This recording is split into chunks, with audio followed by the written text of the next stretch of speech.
The anime begins by showing us a man who has just been run over by a car. This happens because he saved 2 students and decided to take the impact himself. He is immediately taken to the hospital, and while the doctors try to save his life, the man realizes that he is slowly dying and wishes he had lost his virginity, since he was a complete otaku who never left his house. Little by little, the man starts to fade away when he begins to hear the voices of a person. Immediately, he wakes up again, and we see that in front of him there is a married couple. Next, we learn that the man is named Paul Greyrat. There is also a woman named Zenith Greyrat, as well as their maid named Lilia. At that moment, we see that the man who had the accident is now a baby who has reincarnated in another world. Likewise, we learn that the baby is named Rudius Greer, the protagonist of our story. In addition, the protagonist thinks that even though he is a baby, his parents are completely crazy. But after Zenith recites some words, we see that she manages to heal him, leaving him completely shocked. At that moment, Rudius finally realizes that he is in a world of combat and sorcery. Shortly after, we see that several months have passed and the boy can already walk throughout the house. He reaches the 2nd floor of the house and manages to get inside a large chest that was stored there. And we are told that the entire house only has 5 books. So he wonders whether they simply don't like reading or if books are very expensive. But after a few years, Rudius explains that with Paul's help, he was able to slowly learn how to read, so he became fascinated by the few books in the house. Likewise, he mentions that the books are magic guidebooks and that they describe 2 ways to activate magic, which are reciting spells and using magic circles. Rudius, a little disappointed, explains that the magical power of each person is determined at birth, so he thinks that he might not have much magic. However, the protagonist has nothing to lose by trying, so he begins to recite a spell from the book. Immediately, he feels a strange sensation throughout his body, and we see that he manages to create a ball of water. So the boy continues practicing and mentions that creating magic is an interesting process because he must concentrate and visualize the magic. However, the boy does it, so he becomes very surprised because it is time to advance to intermediate magic. So he begins to cast a powerful spell which ends up blowing up one of the walls. Immediately, his parents arrive and Paul prepares himself because he thinks they are being attacked by monsters. But Z is a complete genius, so she recommends hiring a magic tutor to teach him better. However, both start to argue because Paul says that if their son was born a boy, he was going to be a swordsman. So Lilia, who was present there, mentions that he could practice magic in the morning and swordsmanship in the afternoon. A few days later, the protagonist tells us that his parents finally decided to hire a magic tutor. So everyone thought it would be a bearded old man like any retired mage. However, everyone is surprised when a very young girl named Roxy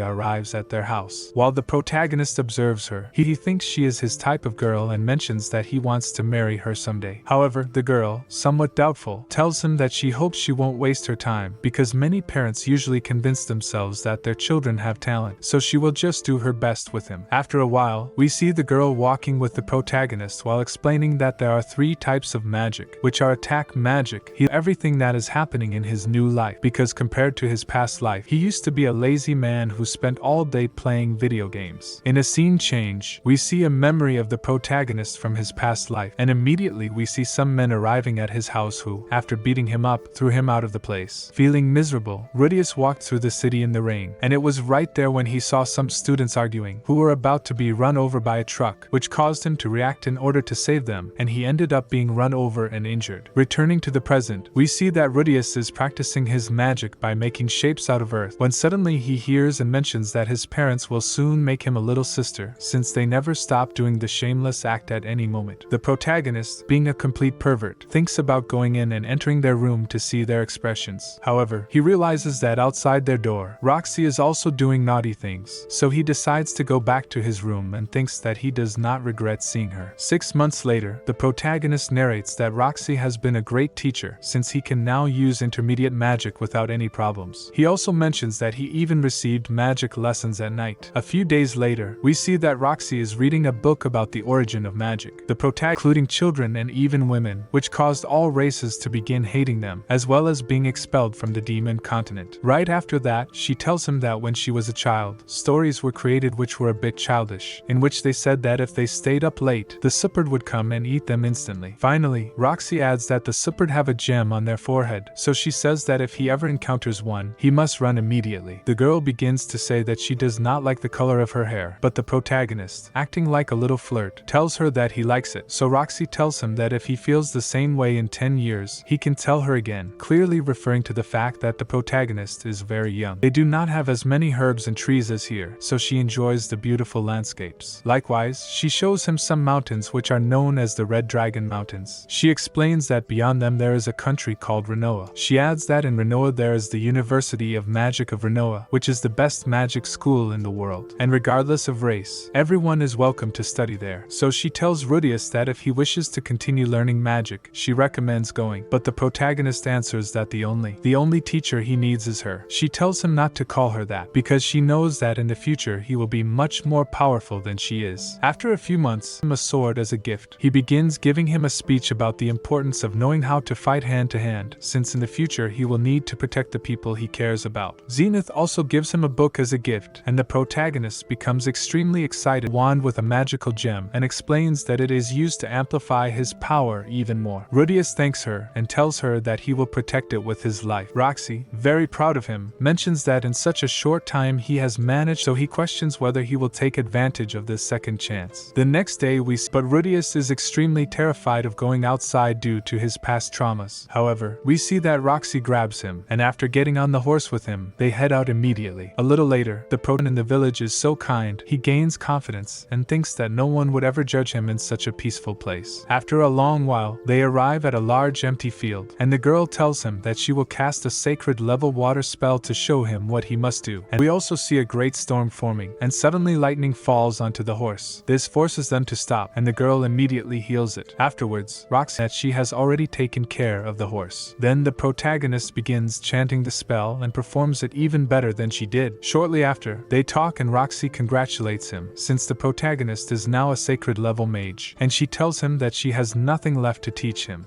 Finally, Roxy gives him a necklace from her home village and tells him that she wishes she had had time for a proper graduation party. So after saying those words, the girl immediately leaves. In a scene change, Lilia discovers that the protagonist kept a pair of Roxy's underwear, so he was clearly caught in the act. A few days later, they get excited because they thought he was sick since he never went outside. Immediately, Rudius asks his father what he must do to earn the legacy of the Greyrat family name, so his father sarcastically tells him that he must have 2 girlfriends and bring them home. Paul then mentions that the strength of a man is not found in the physical, but in how he treats a woman. After a short conversation, the protagonist intervenes. The boys try to attack, but because the protagonist uses water magic against them, they decide to leave. Immediately, we see that the boy they were attacking has his hood on, and when the protagonist manages to see part of his face, he thinks he is quite handsome. Immediately, Rudius asks him to bend down a little and uses his water magic to help him clean his head. The protagonist at this moment remembers Roxy's words about the support. He sees that he does not have any gem or anything on his forehead. Shortly after, we see the protagonist drying his hair with wind magic, and the boy tells the protagonist that his father is a half-elf. However, none of them have the same hair color as she does, so he immediately begins to cry. The protagonist calms him down and tells him that he seems to be a little sensitive. A while later, both walk toward a meadow, and since he continues thinking that she is a handsome boy who will help him bring pretty girls, Rudius also tells him that from now on, the two of them are friends. A while later, they reach the meadow, and Sylphie tells him that she wants to learn to use magic like he does, so they spend the entire afternoon practicing. After a few hours, the protagonist takes the girl to her house and then returns to his. There he meets Paul, who is very angry with him because he was informed that the protagonist hit several boys, and the protagonist tries to explain that they were bothering the girl, but Paul does not let him speak and begins scolding him. Rudius tries to explain, but his father immediately gives him a strong slap. Paul tells him that he should not hit other boys, but the protagonist tells him that even if that were the case, he does not regret doing it, and sarcastically says that next time he sees 3 boys hitting a defenseless kid, he will join them to make it 4 against 1, and that when he grows up, he wants to leave the Greyrat family and change his name because he is ashamed to carry it. Hearing this, Paul reflects and apologizes to him. Next, both enter the house, and we see the moment when the boy returned with his mother. They arrived complaining to Paul about what the protagonist had done, so he had no choice but to apologize to both of them. Back in the present, Zenith talks to Paul, and he tells her that he feels a little bad about what he did.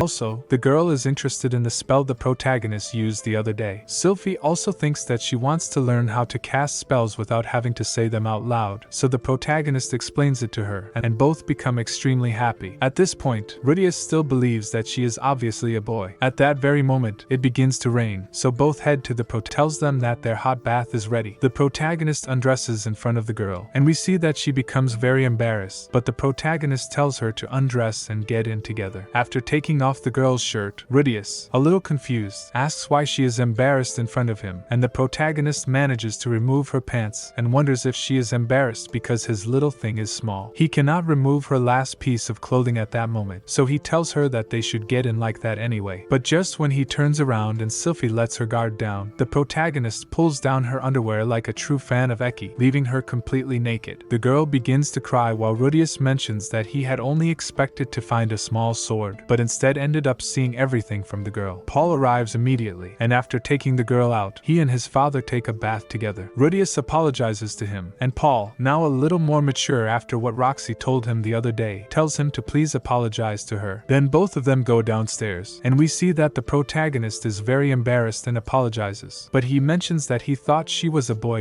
and we can notice that Rudius is extremely depressed. This is because he has not been able to reconcile with his friend. Paul, a tamer of women, tells him that women like a man's strength. However, they also enjoy very much seeing the weakness of men. Finally, Rudius mentions that it bothers him that she is avoiding him. We see that the girl appears, and Paul throws the protagonist toward her. Rudius becomes the two reconcile. Months later, we see the protagonist's family completely happy since Zenith is pregnant again. A little while later, the family is having lunch when suddenly Lilia drops a bomb, telling them that she is also pregnant. Everyone immediately turns to look at Paul, and he confesses that it is possibly his child, which clearly causes Zenith to stand up and punch him. Later that night, the two women talk, and Zenith asks her what she plans to do. Lilia, a little embarrassed, answers that after helping her with the birth, she will go back to her homeland. However, that trip is about a month long, and it will probably be winter. The protagonist, who is watching them, realizes that it could be very dangerous for the girl, because if Lilia faints, she could possibly lose the baby. Zenith, on the other hand, looks very indecisive since she doesn't know what to do, because even though the girl slept with her husband, they had practically become a family, not to mention that she had raised and helped the protagonist on many occasions. Finally, Rudius knows that Lilia also protected him by not telling his parents about the underwear he kept from Roxy, so he understands that this is his chance to return that favor. He immediately goes to both of them and tries to blame everything on his father, telling them that the girl is not really the problem. Rudius begins manipulating Zenith, saying that he does not want to say goodbye to her nor to his future brother or sister. So Zenith has no choice but to accept and tells Lilia that she can stay with them, since she is now part of the Greyrat family. After saying these words, we see that Lilia begins to cry with happiness, while Zenith, a total toxic wife, tells Paul that they will talk later. Months later, winter arrives, and Paul and the protagonist practice swordsmanship. All this while Lilia watches them. Then we are shown a memory of the girl. While we see this memory, Lilia mentions that she was the one who really seduced Paul, and that she had never liked the protagonist because since he was a child, he looked at her with lustful eyes. But because he turned out to be a good boy and even helped save her from this situation, she mentions that she owes him a lot, and she will clearly dedicate the rest of her life to repaying him. Many months later, we see that the babies have been born. They are two beautiful girls whom we know as Aisha and Norn, so now both women must raise their daughters at the same time. When Rudius sees this, he tells Sylphie that he plans to be a good brother to them. Immediately, we are shown that the relationship between Lilia and the protagonist improved greatly, since from then on, they spent time together. A few days later, we see the protagonist and Paul training while Rudius thinks that even though his father is trash, he respects him a lot because of how strong he is. Suddenly, the protagonist tries to use magic, but Paul instantly hits him. He tells him that he hopes one day the protagonist will become like him, but Rudius, being completely based, tells him that he would never cheat on his future wife. They then start talking, and Paul tells him that he has seen him getting very close to Sylphie, and the protagonist thinks that she is quite cute. Paul then changes the subject and tells him that he should not go to school since he already knows how to read and write. He adds that schools are full of rich kids, so he does not need any of that. He also tells him that there aren't as many girls as he might imagine. Clearly, the protagonist is disappointed since he thought there would be cute girls. A few hours later, we see Sylphie and the protagonist talking under a tree. He tells her that he feels very stuck in life because he is not progressing much in magic or swordsmanship, so he has thought about leaving, which causes the girl to throw herself onto him. Sylphie begins to cry a lot and begs him not to leave her alone, so Rudius calms her and tells her that he will not go anywhere, and he thinks it is better to stay and spend time with her since he thinks of shaping her into his future wife. Later that night, we see that the protagonist cannot stop thinking about the girl, and suddenly Paul enters the room and gives him a letter sent by his teacher Roxy. The letter mentions that they have clearly not seen each other in 2 years, and that she is now in the castle of the kingdom of Chiron, since she was hired as the teacher of the 7th prince. She also mentions that the prince is very intelligent but a complete pervert, since he always watches her while she dresses. Also, he steals her underwear just like the protagonist did. Finally, she mentions that she has managed to master water magic at the real level. She seems happy, since she thought she would not be able to improve any further. At the end of the letter, she tells him that if he wants to improve his magic, he should not forget to enter the University of Magic of Renoa. Paul, who is reading the letter with Rudius, mentions that this is a great achievement, since very few mages reach that level. He also teases him by asking if he stole the girl's underwear. The next day, the family is having breakfast and the protagonist is very sad. Rudius tells him that he would like to be at the University of Magic of Renoa, but he also tells him that when Sylphie found out, she began crying a lot, and since they are financially better off than the girl's family, he asks if he can pay the enrollment fee for both of them. Paul immediately refuses for 2 simple reasons. The first is that because of him, he is barely learning to use the sword, so even if he is very smart, he is still very young. And the second reason is because of money, since he could pay the protagonist's tuition, but paying an extra one would be too much, so he tells him that money does not grow on trees. Rudius understands the situation, so he then tells him to find him a good job so that he can save up and pay for the girl's tuition. Paul, after thinking about it for a moment, ends up accepting the protagonist's proposal. A few days later, we see a carriage arriving at the protagonist's house, and immediately a female warrior gets off. We can see she is half girl, half beast, whom we know by the name of Ghislaine. The girl is very kind and congratulates Zenith on her daughter. Likewise, Lilia and Zenith begin saying their goodbyes to the protagonist. Rudius is very confused because he has no idea what is happening, and Paul immediately asks him what would happen if he ordered him to stay away from Sylphie. The protagonist clearly responds that he would not obey such an order. Immediately after, Paul grabs the protagonist and throws him to the ground before beginning to attack him. Rudius, after dodging several attacks, uses a combat technique, which the protagonist dodges and finishes him off from behind. A few hours later, we see that the protagonist wakes up and realizes that he is in the carriage together with Ghislaine. She tells him that from now on they will be partners. At that moment, the girl hands him a letter that his father left for him. The letter mentions that he has managed to get him a job as a teacher of a 9-year-old lady in Roa. So friends, this part 1 ends here. If you enjoyed this recap, make sure to hit like and subscribe, and don't forget to press the bell icon so you never miss an update. The next part is coming very soon, so stay tuned. Thank you for watching.